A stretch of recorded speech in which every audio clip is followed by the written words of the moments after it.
नमस्कार, जी पंजाब हरियाणा हिमाचल देख रहे हैं आप। मैं हूं आशीष त्रिपाठी और यह है गुड मॉर्निंग जी। भारतमाला परियोजना के तहत हरियाणा में शाहबाद थोलखंड फीडर रूट को राष्ट्रीय राजमार्ग घोषित कर दिया गया है। फीडर रूट की लंबाई यहां से करीब 22.5 किलोमीटर है और केंद्रीय परिवहन मंत्री नितिन गडकरी ने ट्वीट कर इस बात की जानकारी दी। हरियाणा रीजन में पड़ने वाले इस 22.5 किलोमीटर लंबे रूट को लेकर हरियाणा के मुख्यमंत्री मनोहर लाल ने इस पर केंद्रीय मंत्री नितिन गडकरी का धन्यवाद किया। साथ ही उन्होंने कहा, यह फैसला राज्य में विकास को गति देगा। भारतमाला परियोजना के तहत ये हाईवे हरियाणा को मिला है। और सोनीपत में गीता जयंती महोत्सव की रंगारंग शुरुआत हुई। कार्यक्रम में सांसद रमेश चंद्र कौशिक ने भी शिरकत की और सांसद कौशिक ने कहा कि आज देश ही नहीं बल्कि पूरे विश्व में गीता जयंती महोत्सव मनाया जा रहा है। वहीं रमेश कौशिक ने कहा कि प्रधानमंत्री Narendra Modi rail coach factory का उद्घाटन करेंगे। जिले में 3 नेशनल हाईवेज का काम चल रहा है। केंद्रीय मंत्री नितिन गडकरी से समय को लेकर बातचीत हुई है और जल्द ही इसका उद्घाटन किया जाएगा। पूरे मनाया गया। मैं तो एक ही बात कहना चाहता हूँ, इस पर हम ध्यान दे लें तो हमारा प्रदेश में आगे बढ़ सकता है और हम अपने आप में भी सुधार कर सकते हैं। आपने उसका उद्घाटन मैं कहा है 15 तारीख के बाद कोई ना कोई टाइम मिल जाएगा। प्रधानमंत्री से हमने रिक्वेस्ट की है ताकि आपने टाइम दे दो, टाइम दे। और इसके साथ साथ हमारे 3 नेशनल हाईवे भी जो कंप्लीट हो रहे हैं और 5, 6, 7 पर काम चल रहा है, उनके लिए भी गडकरी जी का प्रोग्राम है जो पूरे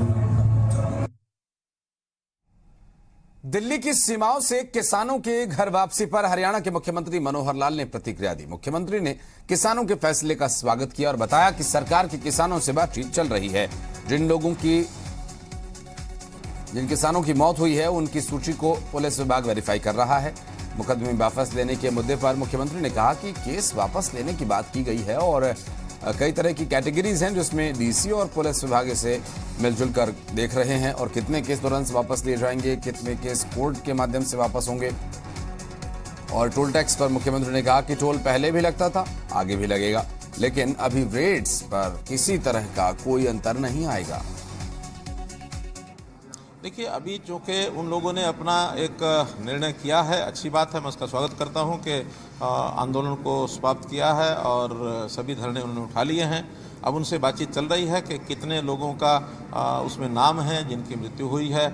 ऐसा एक वेरिफिकेशन का काम हम करेंगे। जैसे वो सूची उनकी आएगी, उनकी सूची उन्होंने एक दी भी है, तो हमारे पुलिस डिपार्टमेंट उसका वेरीफाई करके और फिर उनके साथ बैठेंगे, तब तक करेंगे। और चंडीगढ़ में हरियाणा निवास में मुख्यमंत्री मनोहर लाल की अगुवाई में अहम बैठक हुई, जिस बैठक में जिला उपायुक्त, मंडल आयुक्त सभी मौजूद रहे। साथ ही राज्य मंत्री ओपी यादव, राज्य मंत्री कमलेश ढांडा, मुख्य सचिव संजीव कौशल समेत कई प्रशासनिक अधिकारी भी मौजूद रहे।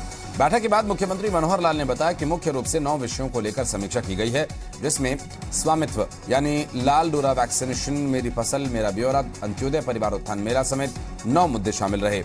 मुख्यमंत्री ने कहा कि अंत्योदय परिवार उत्थान मेले को लेकर 22 दिसंबर के बाद फिर से समीक्षा की जाएगी। साथ ही बेटी बचाओ बेटी पढ़ाओ, हर घर नल से जल, स्वानिधि योजनाओं पर भी चर्चा की गई। साथ ही मुख्यमंत्री ने बताया कि परिवार पहचान पत्र के लिए इनकम वेरिफिकेशन का काम फेज 3 में चल रहा है। 18 और 19 दिसंबर को होने वाली एचटेट की परीक्षा की व्यवस्था भी ठीक से करवाने के भी निर्देश दिए गए हैं। 22 डिप्टी कमिश्नर्स और कुछ विभागों के एडमिनिस्ट्रेटिव सेक्रेटरीज, इनकी एक मीटिंग आज बुलाई गई थी। कुछ विषय जो लगातार चल रहे होते हैं उनकी समीक्षा और उसमें जो भी कोई विषय नया ध्यान में आता है उसको लागू करने के लिए उनको निर्देश दिए जाते हैं। तो मुख्य रूप से आज 9 विषय जिसकी चर्चा पहले से अधिकारियों ने भी की है और उसमें जो कुछ बातें ध्यान में आई हैं उनको बता भी दिया गया है। जिसमें एक विषय स्वामित्व जो बहुत पहले से चल रहा है, लाल डोरे को समाप्त करने वाला विषय और लार्ज स्केल मैपिंग। इसी में दूसरा विषय है कोविड-19 का जो वैक्सीनेशन है, डोज 1 प्राय उसका काम कंप्लीट हो गया। 91% लोगों को डोज 1 लग चुकी है। सेकेंड डोज 52% लोगों को लगाई जा चुकी है। तो इसमें भी तेज़ी ला करके मुझे लगता है कि अगले और एक 15 दिन में इसमें गति ला करके इसको पूरा किया जाएगा। और सिरसा में निजी बस पलटी, जहां हादसे में करीब 1 दर्जन सवारियों के घायल होने की जानकारी मिल रही है। घायलों को नागरिक अस्पताल में भर्ती करवाया गया है और बस की खराब हेडलाइट की वजह से और साथ ही तेज रफ्तार होने की वजह से यह हादसा हुआ बताया जा रहा है। महिला कांस्टेबल की परीक्षा देने यमुनानगर गए परीक्षार्थियों को लेकर लौट रही थी ये बस, और बस में सवार लोगों का ये कहना है कि ड्राइवर और कंडक्टर नशे में थे। कैथल में भी सवारियों का चालक और परिचालक से विवाद हुआ था और हादसे के बाद क्या ताजा स्थिति है, इस पर लगातार और विस्तार पूर्वक जानकारी हम आप तक पहुंचाते रहेंगे। फिलहाल आपको बता दें कि इस हादसे के पीछे का कारण ये बताया जा रहा है कि बस की हेडलाइट्स खराब थीं और उसके बाद भी बस तेज गति से चल रही थी और महिला कांस्टेबल की परीक्षा देकर बस में परीक्षार्थी लौट रहे थे। विजय हमारे सहयोगी फोन लाइन पर है। विजय, ये क्या पता चल पाया हादसे के बारे में और क्या है फिलहाल घायलों की स्थिति?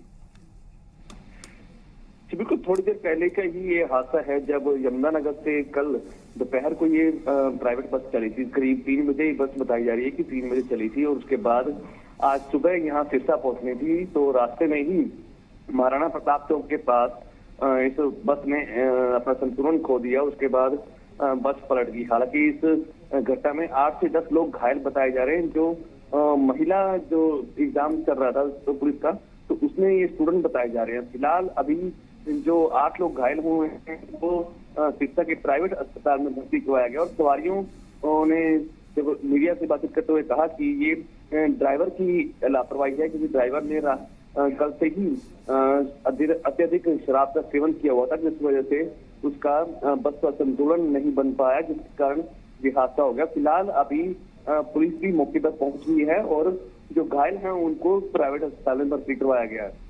जी विजय, नजर बनाए रखिए आप। आगे अपडेट लेने के लिए फिर संपर्क करेंगे आपसे। बहुत शुक्रिया फिलहाल आपका जानकारी देने के लिए। और कुरुक्षेत्र में आयोजित संत सम्मेलन में योग गुरु स्वामी रामदेव ने शिरकत की। उनके साथ रमन रीति स्वामी गुरु शरणानंद जी महाराज, जूना अखाड़े के संत आचार्य महामंडलेश्वर स्वामी अवधेशानंद जी गिरी जी महाराज और गीता मनीष स्वामी ज्ञानानंद महाराज भी सम्मेलन में पहुंचे। योग गुरु स्वामी रामदेव ने कहा कि गीता को पूरे विश्व भर में जाना जाता है।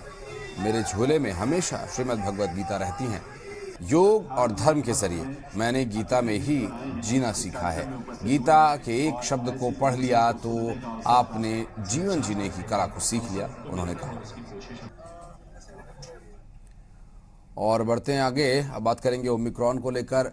दरअसल इटली से चंडीगढ़ लौटे एक 20 साल के युवक की पहली रिपोर्ट कोविड पॉजिटिव आई थी, जिसमें ओमिक्रॉन की पुष्टि हुई थी, लेकिन अब दूसरी रिपोर्ट नेगेटिव आई है। इससे पहले टेस्ट में युवक की रिपोर्ट में ओमिक्रॉन वेरिएंट की पुष्टि हुई थी, लेकिन अब जो टेस्ट हुआ उसमें रिपोर्ट नेगेटिव आई है। युवक के परिवार के संपर्क में आए 7 लोगों का कोविड टेस्ट हुआ, जिनमें से 5 लोगों को कोरोना संक्रमण है, तो वहीं 1 की रिपोर्ट नेगेटिव आई है, जिसमें 7वें शख्स की रिपोर्ट आना अभी बाकी है।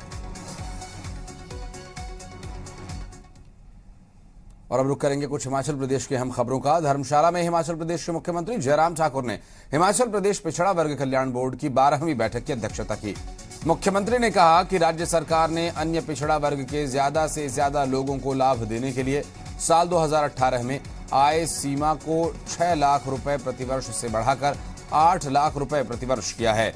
उन्होंने कहा कि राज्य में सरकारी नौकरियों में अन्य पिछड़ा वर्ग के युवाओं को पर्याप्त अवसर देने के लिए प्रदेश सरकार की तरफ से सीधी भर्ती के माध्यम से प्रथम और द्वितीय श्रेणी के पदों के लिए 12% और तृतीय एवं चतुर्थ श्रेणी के पदों के लिए 18% आरक्षण दिया जा रहा है। मुख्यमंत्री ने बताया कि बैठक में ओबीसी सर्टिफिकेट की अवधि 5 साल करने की मांग की गई थी, जिस पर संभावनाएं देखते हुए 3 साल विचार करने के बाद इस पर फैसला लिया गया। दरअसल इसके बारे में विभाग से प्रपोजल भी मांगा गया है और उसी आधार पर सरकार आगे काम करेगी। सर्टिफिकेशन को लेकर के ओबीसी की ओर से विशेष तौर से एक आग्रह आया है कि ये 1 साल के बाद जो है उसकी रिन्यूअल होती है, तो उसको बढ़ाया जाए। 5 साल के लिए कहा जा रहा है, और लेकिन संभवतः ऐसा लग रहा है, मैंने सारी वो डिटेल मांगी है और फाइल पे उसको कहा है मैंने लाने के लिए प्रपोजल को, और अगर ये सारी चीजें ठीक रहती तो हम इसको 3 साल तक करने के लिए हमने इस बारे में विचार किया। और बढ़ते हैं आगे, अब नजर डालेंगे जी पॉजिटिव न्यूज पर। 8 साल की बच्ची साहिबा सेठी, जिसने 4 वर्ल्ड रिकॉर्ड बनाकर सिरसा का नाम रोशन कर दिया। 3rd क्लास में पढ़ने वाली स्टूडेंट साहिबा सेठी को पिछले दिनों मुख्यमंत्री मनोहर लाल ने सम्मानित किया था। साहिबा सेठी का नाम 8 वर्ष की उम्र में Asia book of record, India book of record, international book of record, OMG book of record में दर्ज हो चुका है। साहिबा सेठी ने मात्र 5 मिनट में 153 सवालों के जवाब देते हुए 18 क्यूब को हल किए और 5 मिनट में हुला हुप का भी प्रदर्शन किया। 3 गतिविधियों को एक साथ करने का रिकॉर्ड बनाकर उसने विश्व पर ये रिकॉर्ड कायम किया और सिरसा का नाम चमकाया। मुख्यमंत्री मनोहर लाल ने साहिबा सेठी की प्रतिभा को देखकर उसे मेडल पहनाकर सम्मानित किया और उसके उज्जवल भविष्य की कामना भी की है। तो एक दिन इसने 14 से 15 बार करा ना, तो हमने बोला कि साहिबा आप तो कर सकते हो ये, और कहती मम्मा मैं तो कर लूंगी। तो इसने एक बैठ करके 1 हफ्ते में तो ये पूरा चलाने लग गई और पूरा चलाई, इसको कोई फर्क नहीं पड़ रहा और साथ में ना डांस कर रही है और खा रही है। तो मैंने कहा यहाँ से हमें आइडिया मिला कि जब ये सब वो कर रही है तो इसका मतलब क्यूब चलाने तो मतलब it's not an difficult task. तो इसने फिर वो भी किया और साथ में फिर क्वेश्चन आंसर का एक अलग था, एक तरह डिफिकल्ट पॉइंट था कि क्वेश्चन आंसर मतलब 2 माइंड की मतलब साथ चल रहे हो और साथ में फिजिकल एक्टिविटी हो, तो मेंटली और फिजिकली चलाना मुश्किल था। तो फिर एक बार इसको वैसे ही पूछा कि जब तू वो 2 चीजें इकट्ठी कर सकते तो शायद ये भी हो सकता है। तो इसने करके दिखा दिया एक दिन। अब तक 4 रिकॉर्ड इसके बन चुके हैं।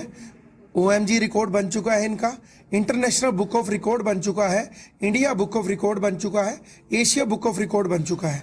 अब हमारा नेक्स्ट टारगेट है वो लिम्का बुक ऑफ रिकॉर्ड और गिनीज में जाने का है।